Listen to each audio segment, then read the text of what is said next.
comienza el país a, a hervir ¿Eso, apenas Hugo Chávez llega al poder. eso en qué año fue? 1999.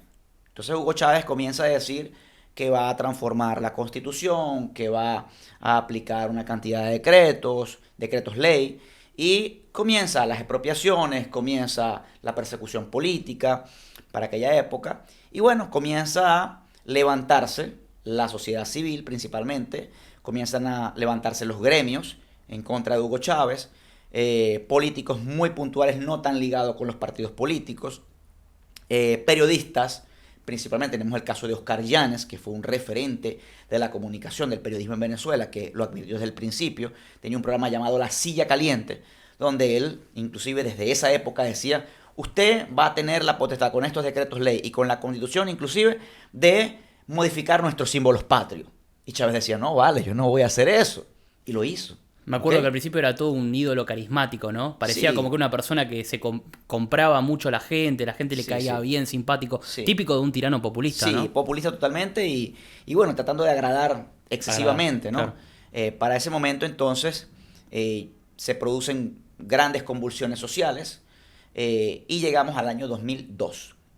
En el año 2002 comienzan grandes manifestaciones en el país, pasamos del año de 1999 para el año 2002 con mucha protesta, con mucha molestia social, porque Hugo Chávez estaba siendo agresivo contra la industria, contra el comercio, contra el empresariado, contra todo lo que tenía que ver con el agro. O sea, estaba invadiendo la libertad individual y económica y de empresa y de la seguridad jurídica de un país. Y la gente estaba, indudablemente, estaba siendo, haciendo un grito de alerta para el resto de los venezolanos. Inclusive hoy tuve una reunión muy importante donde me hablaban el tema porcentual de cómo se maneja el comportamiento de la nación. Y nosotros tenemos que hablarles realmente a una población que es neutra o que es, vamos a llamarlo así, ignorante políticamente hablando. ¿Okay? Y hablando de ignorancia como algo claro, que es el desconocimiento de un asunto. Los ¿Okay? llamados apolíticos acá en Argentina. Ahora Exactamente, la puede política, llamarse así en quizás. Venezuela, en cualquier lado, Bien. políticos. No se involucran totalmente en la política, pero la política sí se mete con ellos. Sí, ¿Ok? siempre. E Entonces, inherente. claramente, en este año 2002 comienza una gran movilización nacional en contra de Hugo Chávez. Y, y hubo sectores muy importantes, claves en esto. ¿Ok? Primero, la sociedad civil, ¿ok? El venezolano común y corriente. La Central de Trabajadores de Venezuela, los sindicatos de la Central de Trabajadores de Venezuela. PDVSA, la principal industria petrolera de Venezuela. Y lo otro, Fede Cámaras. Fede Cámaras es la Federación de Comercio Venezolana. Y un quinto elemento importante, las Fuerzas Armadas. El 80% de las Fuerzas Armadas venezolanas eran contrarias a Hugo Chávez para ese momento. Chávez tenía una minoría clara en las Fuerzas Armadas, no tenía apoyo de las Fuerzas Armadas. Y comienzan un llamado a atención dándole a Chávez unas horas para o salir del poder o desestimar todo lo que estaba haciendo. Y comienza esta gente a amenazar a Hugo Chávez en retroceder o salir del poder. Se convocan manifestaciones y llegamos así a manifestaciones. Te digo que con 12 años, porque la pregunta tuya es ¿a qué edad comencé en el tema del Sí. activismo? Bueno, a la edad de los 12 años ya estaba en la calle con una bicicleta, andando en las marchas, al lado de motorizados, al lado de una cantidad de gente o delante de una cantidad de gente que venía detrás gritando consignas y que los símbolos patrios eran la principal bandera que se levantaba acá. No habían banderas de partidos, no había esa segmentación de colores y el propósito era uno, la libertad del país. ¿Okay? Apenas Chávez llega al poder, ya la gente percibió que era la continuidad o la radicalización del modelo anterior. Estamos pasando de un modelo fabiano, de un socialismo fabiano, a, bueno, al modelo marxista totalmente ya consolidado o consolidándose en el poder. Entonces, claramente, en esta situación, las fuerzas vivas del país toman la delantera, toman una iniciativa y dicen hay que sacarlo por la fuerza, porque si no, se va a generar en Venezuela una tiranía, porque no es una dictadura. Eso hay que dejarlo claro. ¿Qué es una dictadura? Bueno, una dictadura básicamente sucede cuando un país está en caos, un país ha entrado en colapso de sus instituciones, ya habíamos, cuando un país pasa por un proceso de oclocracia, como lo dice Polibio, por ejemplo, cuando pasa por el proceso de desnaturalización o de construcción de la democracia, se ha caído en una oclocracia, que es la deformación de la democracia. Y posteriormente se cae en lo que es el proceso tiránico, ¿no? En la tiranía. Entonces, claramente, en ese proceso ya estábamos yendo hacia esa tiranía. Chávez era un autócrata, las decisiones eran personalísimas, mucha gente perseguida, mucha gente presa, mucha gente muerta. Y el 11 de abril se produce este gran fenómeno social, más de 1 millón de personas en Caracas. La gente estaba decidida a ir al Palacio de Miraflores para sacar a Hugo Chávez directamente, tú a tú, en esa confrontación. Y Hugo Chávez dispone de guerrilleros y de colectivos, los posiciona en los alrededores del palacio, francotiradores, y mata alrededor de 19 personas con tiros en la cabeza, para generar conmoción y hacer que la masa retrocediera. Todos los tiros a estas personas fueron en la cabeza.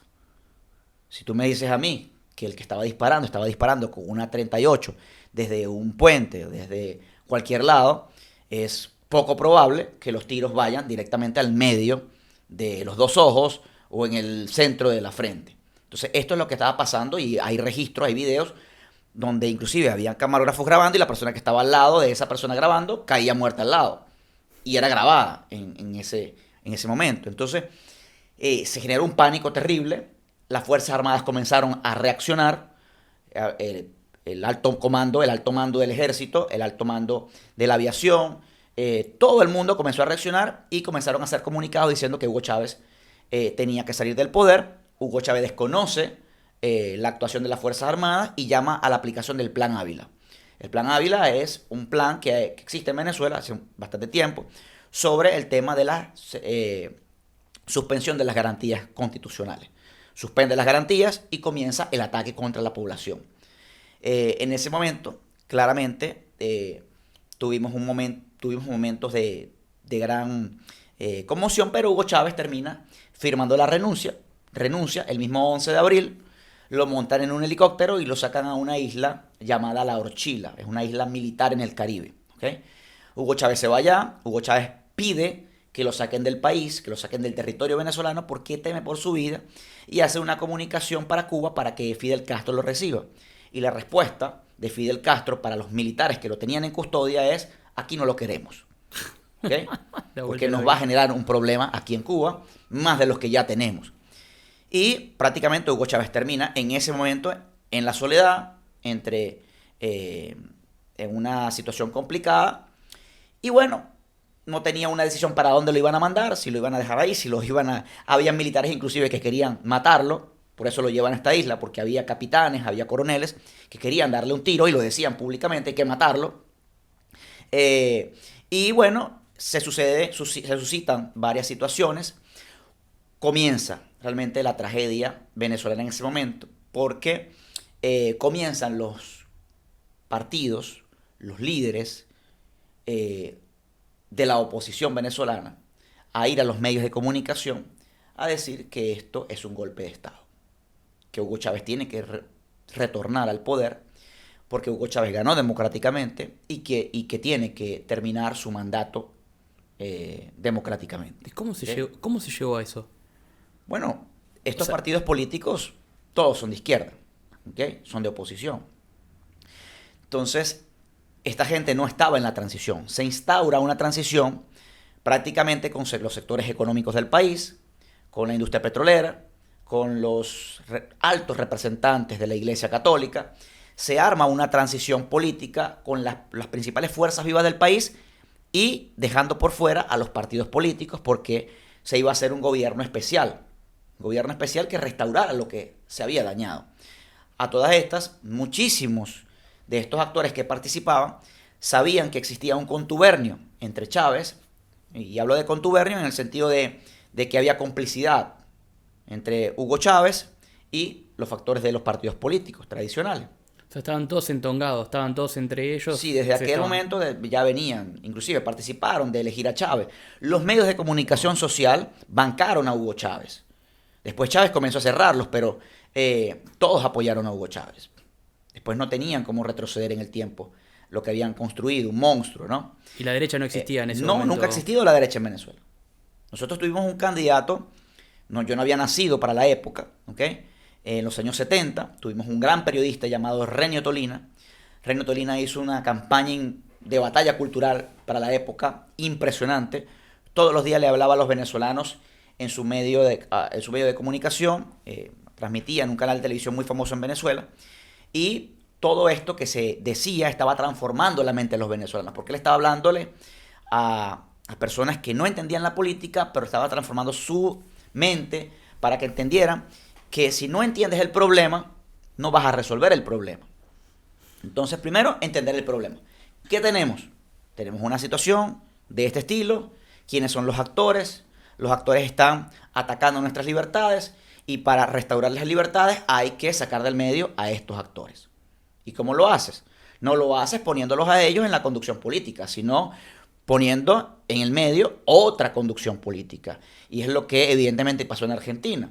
Si en Argentina no hubiese habido una figura como Javier Milei, el sistema estaría totalmente igual. Estarían dos izquierdas haciendo el papel de amigo-enemigo, ¿cómo se dice?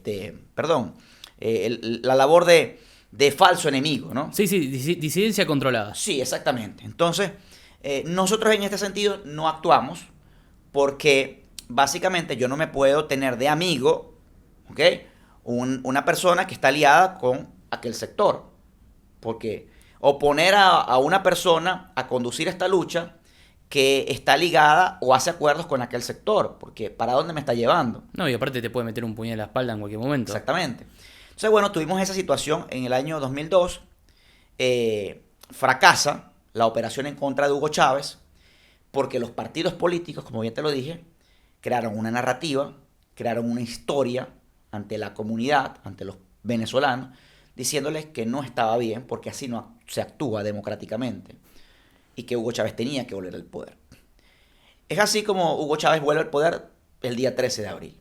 O sea, del día 11, estuvo fuera del poder desde el día 11 hasta el día 13 de abril. Entonces, claramente que vuelve al poder, vuelve con un Cristo en la mano, llega en un helicóptero al palacio, lo traen de vuelta, da una cadena de radio y televisión, una conferencia de prensa, y amenaza a todo el mundo. Y dice, a partir de hoy, no soy el mismo que era ayer. Mostró su verdadera cara. Y vino un demonio totalmente, ¿cómo se dice? Recargado, ¿no? Un demonio en la búsqueda, en la persecución de todos aquellos que avalaron eso, incluidos venezolanos comunes y corrientes que avalaron eso, que decían esta es la única solución. Entonces, básicamente, Hugo Chávez llega al poder, aplica todo lo que quería aplicar, ahora sí, por la calle del medio, y claramente comienza una cacería de brujas en Venezuela.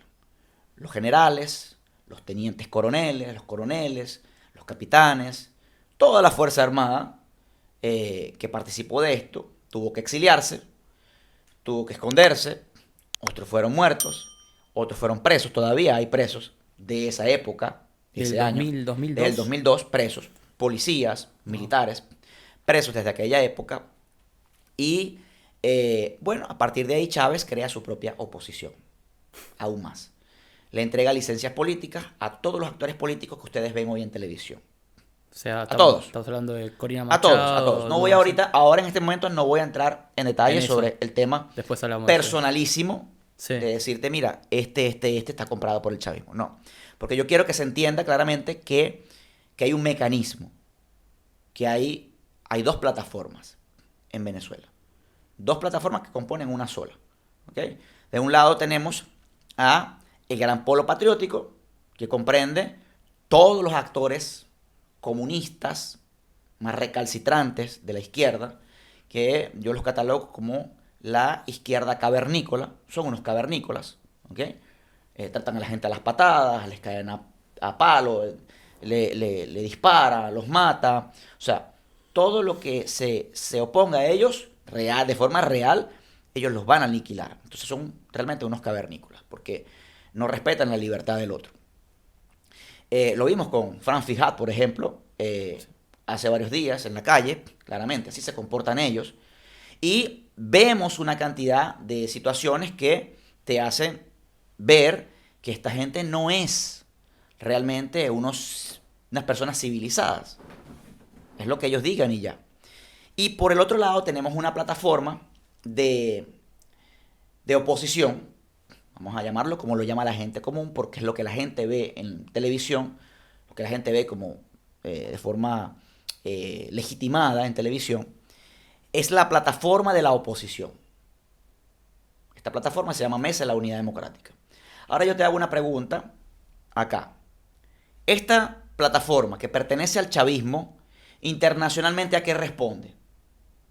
¿Sabes a qué responde el chavismo internacionalmente? A Cuba, Rusia, China. Sí, calculo. pero plataforma, Sí. Políticamente hablando. La Responde al foro de Al Sao foro Paulo. de San Pablo, sí, la Agenda ¿Ok? 2030, todo, sí. Esta agenda del foro de Sao Paulo, que Sí. se inició en el año 90, después de la caída del muro de Berlín, de la Unión Soviética. Bueno, ese foro de Sao Paulo que se le ocurrió a Lula, que se le ocurrió a Fidel Castro, el chavismo pertenece a este foro desde el año 1995. El foro se crea en el año 90, pero Chávez entra 5 años después. ¿Y Kirchner? ¿Los Kirchner cuándo entran?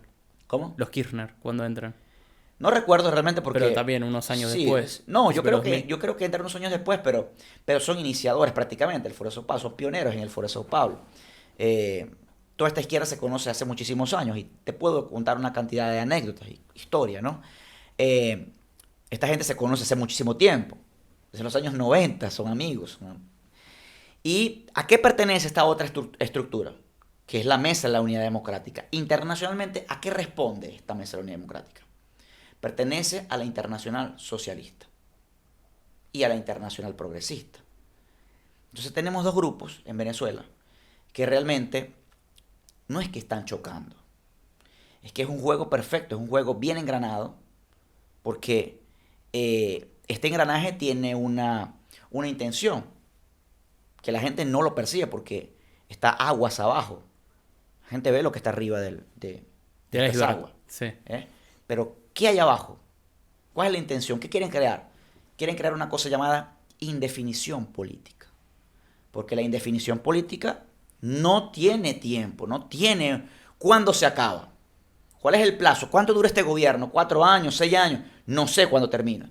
Entonces, en la indefinición política se crean varias cosas en esa narrativa que terminas diciendo básicamente quién es el presidente, quién manda, cuántas asambleas nacionales hay, cuáles son los diputados reales, cuál es el Tribunal Supremo real, cuáles son las instituciones en Venezuela. No existe.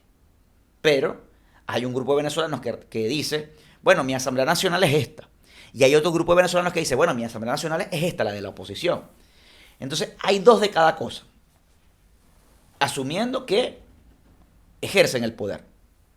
Quien realmente ejerce el poder de facto es el chavismo. Entonces, esta situación que se ha visto en los últimos tiempos, de que se crean gobiernos interinos. Con Guaidó, por ejemplo. Con Guaidó, por ejemplo. Y otras narrativas que se han hecho para atomizar la verdadera lucha de resistencia, es lo que hace que se cause indefinición política y no haya una resolución del problema. Entonces, si revisamos la historia de estos dos grupos, yo te podré decir que este grupo que reapareció en el año 92 como los golpistas que tomaron el palacio con Hugo Chávez, ¿qué son ellos? Los hijos de estos. Porque eran los que estaban bravos con el partido, los que no les dejaban escalar, los que no les dejaban ocupar cargos importantes, que estaban resentidos porque no lograban más nada. Y dijeron, bueno, vamos a unirnos con otra élite de esos partidos y vamos a hacer que nos presten atención por la fuerza. Es la vieja izquierda y la nueva izquierda juntas. Sí, exacto. Entonces, para el momento de los 90, Venezuela ya estaba colapsada. La gente quería un cambio. La gente quería realmente apuntar a otra cosa, sin saber a qué. Porque sin conocimiento no puedes saber para dónde vas. Y ahí llegó el héroe carismático, digamos. Pero no fue por modo propio. O sea, Hugo Chávez no llega al poder porque a él se le ocurrió la idea de tomar el palacio. ¿Quién lo lleva a él? Empresarios, políticos de estos partidos, que hoy son la oposición, medios de comunicación, directores de medios, que les meten esta idea en la cabeza, ya había un plan sobre esto, y le dicen, bueno, hay que hacer esto. ¿Estamos hablando solamente adentro de Venezuela o de la parte internacional también? No, dentro de Venezuela. Okay. Chávez no tenía conexión internacional para ese momento. Bien. ¿Okay? Chávez comienza a tener conexión internacional después de aparecer en televisión y venderse como un ídolo. Entonces, claramente, a partir de ese momento, Chávez es creado como una figura que va a resolverle el problema que hay a Venezuela, a los venezolanos.